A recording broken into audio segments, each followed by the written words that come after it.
Hey guys, and welcome back to another video. Today I want to give you an overview of my experiences with dailying an RT330 Fiesta ST.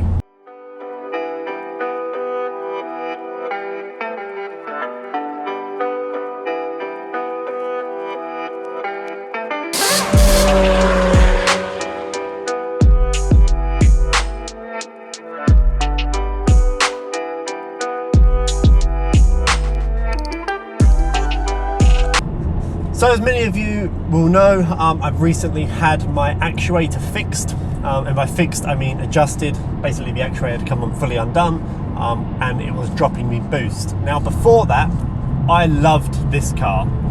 I adored it. So I got obviously the RT330 installed, and as time went on my boost slowly dropped because of the actuator issue that I had. However, I still loved this car. I loved how it drove. I love the power of it. I love the map itself. So the way it spools up, everything about it I've adored so far.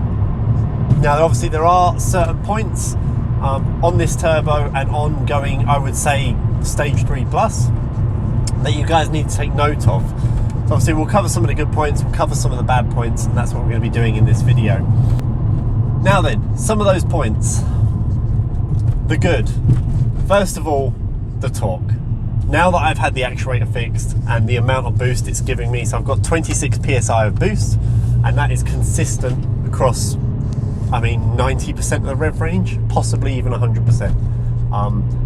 It's extremely rare that I drop now below 26 psi, which is incredible. The feeling of it pushing you back in your seat and holding you there, and it being consistent, is amazing. I wouldn't want anything else.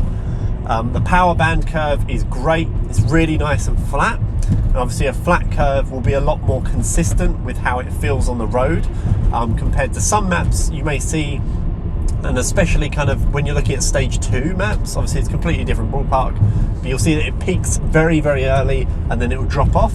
This is more of a gentle increase and then holding a nice flat line as you go. So in regards to that, it's fantastic. The feeling, the driving it, knowing that you can basically use this car however you see fit, whenever you see fit. You can daily it, you can race it. This turbo and this map does everything. It's not too aggressive. I know you obviously saw my previous video, which was on a wet road, and I was flooring it like an idiot. So a lot of you guys were saying that's just not controllable, get a limited slip diff, blah, blah, blah, blah, blah. But obviously when you're driving it properly, obviously you're feathering the throttle, you're coming onto boost a little bit slower. You aren't just planting it foot to the floor with traction control off on a wet road. Obviously none of us should normally drive like that. It was more of just a bit of fun. Let's experience what this turbo can do under full load, like an idiot, basically.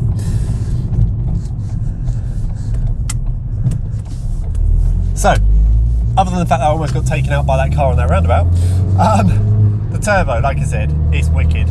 It's one of the most solid turbos I've ever seen. I don't think I've seen a more solid turbo on the market other than the S280, and that's only because it's been out for a little while. Obviously the RT330's been out for probably about 2 years now. I might be slightly misinterpreting that, but I think it's about 2 years. And so far I've only ever seen one RT330 with a failure, and that was actually because, I say it's because it was mapped with a different company. I don't mean it like that, I just mean it wasn't even with the Revo software. So obviously keep that all in mind.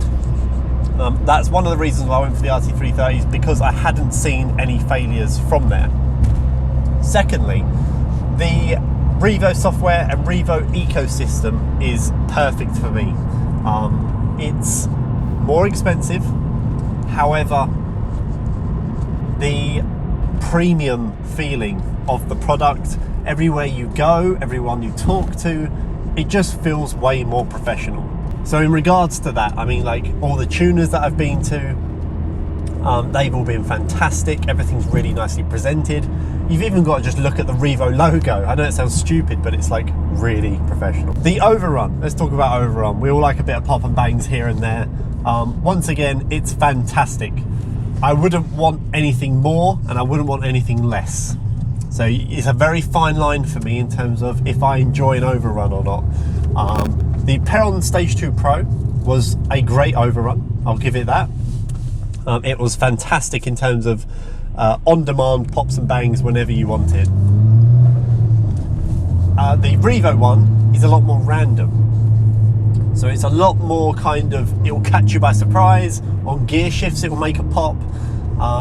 So it's a lot more real, if you know what I mean, rather than it kind of being fake in regards to, I can rev it up to, let's say, 3,500, let go of the accelerator, and all of a sudden it just starts popping constantly. Everyone knows they're fake, while if you're full throttle in, changing gear, and all of a sudden it lets out a pop, that sounds a lot more real. So the mapping there, they've done it extremely well, and once again, it's a massive positive point for the RT330. Now let's talk about some of the negatives. So what have I experienced with the RT330 that I'm not, I don't want to say not happy about, but is kind of something you need to get used to, adjust to, that kind of thing. So the first point is fueling. And the only reason I say fueling is because you've now got a big turbo, you're going to want to plant your foot on that floor all the time, which means you're going to use way more fuel. I know a load of people say, why are you talking about fueling when you've got a stage 3 car and you've just stuck a big turbo on it? I know, but at the end of the day, I'm dailying this car at the minute, and that means money. And I'm not the richest guy in the world, which means I need to pay for the fuel, and it actually hurts my pocket when I do so.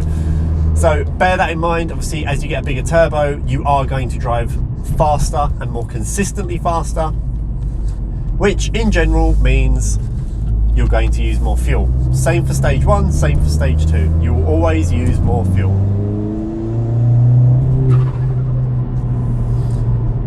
So, the other negative points, and I will come out and say this, it is not as fun driving on the roads and racing around with your friends. Not that I do that. It is not as fun as a stage 2 mapped car on the roads, and I will gladly say that. The reason I'm saying that is because it's too fast and too powerful as a car. So obviously we're talking about legal speed limits and stuff here. Let's say if you're on the motorway and you join the motorway and you join a slip road. Stage 2, you could floor it and you'll be bombing along, and you could overtake a bunch of cars, and you could drive it aggressively, and you'd never really hit stupid speeds. Whenever I'm racing other people now on the roads, not that I race on the roads,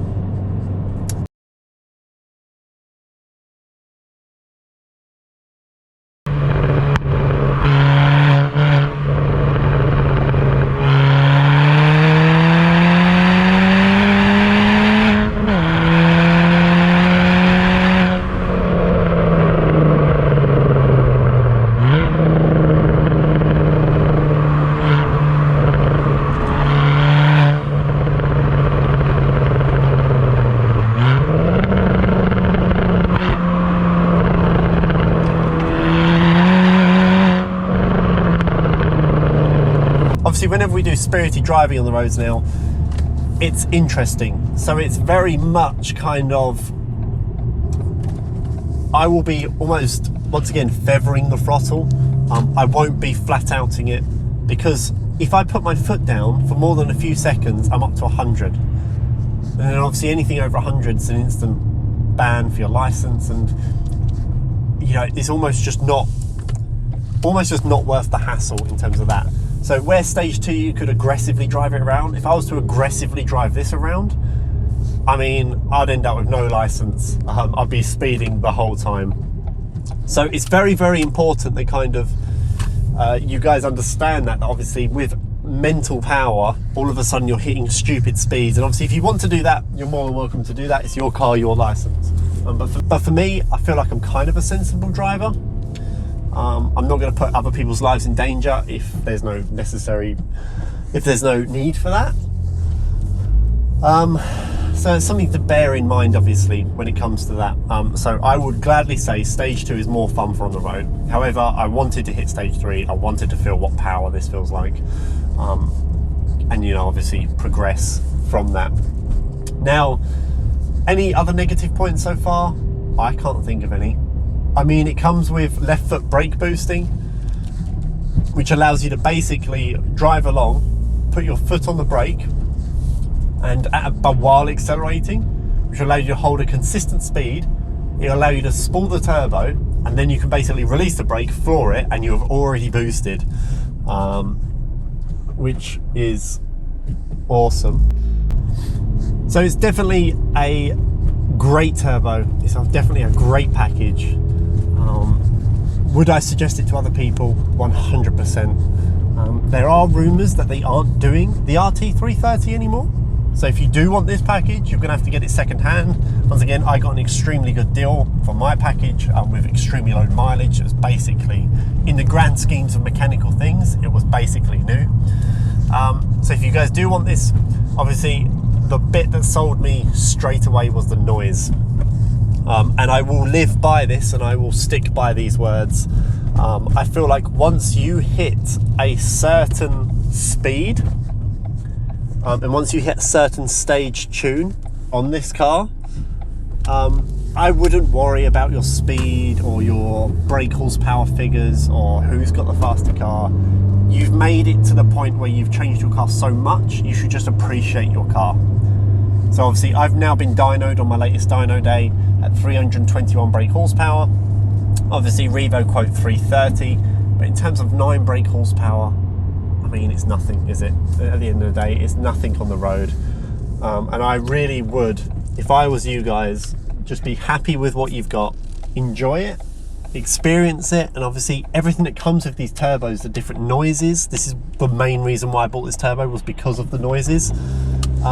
Everything about them, just enjoy it.